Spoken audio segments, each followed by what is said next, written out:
欢迎来到热点新闻频道，请订阅并关注以获取最新资讯。丁禹兮已婚，比起八卦，她的演技更值得热搜。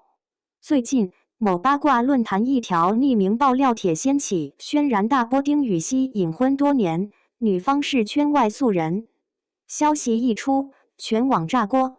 然而，当吃瓜群众忙着扒蛛丝马迹时，另一组数据却悄然登上热搜。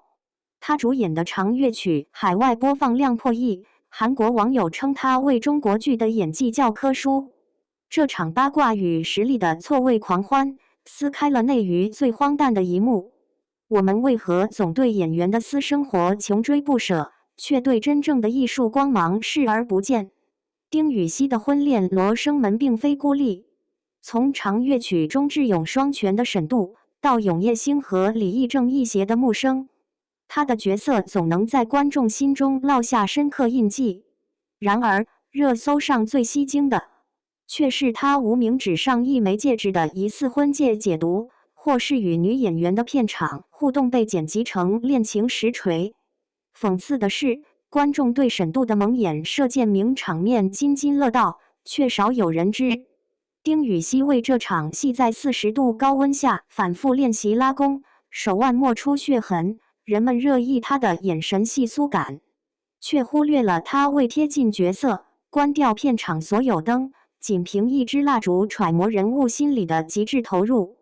若将目光从八卦移向作品，丁禹兮的职业生涯堪称演技逆袭教科书。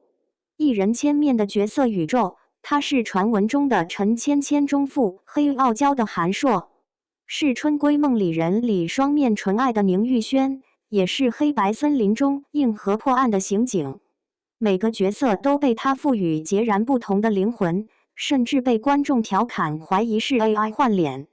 微表情的显微镜级演绎，在长乐曲中，沈度从狠戾权臣到撒娇求喂药的反差，仅靠嘴角一丝抽动，睫毛轻颤便完成情绪转换，被德塔文数据评为教科书式演技。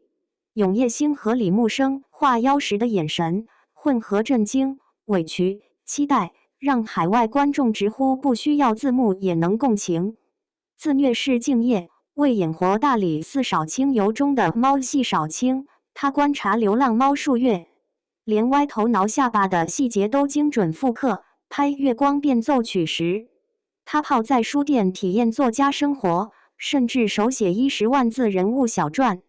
娱乐圈的八卦至上逻辑，本质是一场流量的合谋。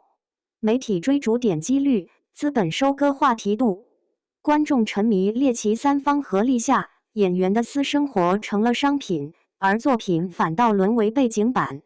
丁禹兮的困境正是缩影。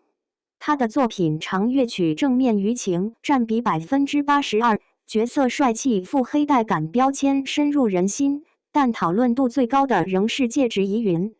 他凭《春闺梦里人》斩获最佳男演员奖时，媒体报道却聚焦获奖感言是否暗示婚讯。在海外，他是中国剧品质代言人，韩国网友自发翻译他的演技解析视频。在国内，他却被娱乐号贴上疑似隐婚的标签。丁禹兮曾在采访中说：“如果观众记住的是我的角色，而不是我的名字，那才是演员的成功。”这句话恰是对娱乐圈畸形生态的温柔反击。当我们为八卦狂欢时，或许该问自己：是更想窥探明星的卧室，还是见证艺术的诞生？你是因为丁禹兮的演技爱上他，还是被八卦吸引而关注他？如果未来他的婚讯公开，你会祝福，还是感叹演技派不该被私生活淹没？评论区说出你的态度，或许下一次热搜会因你的选择而改变方向。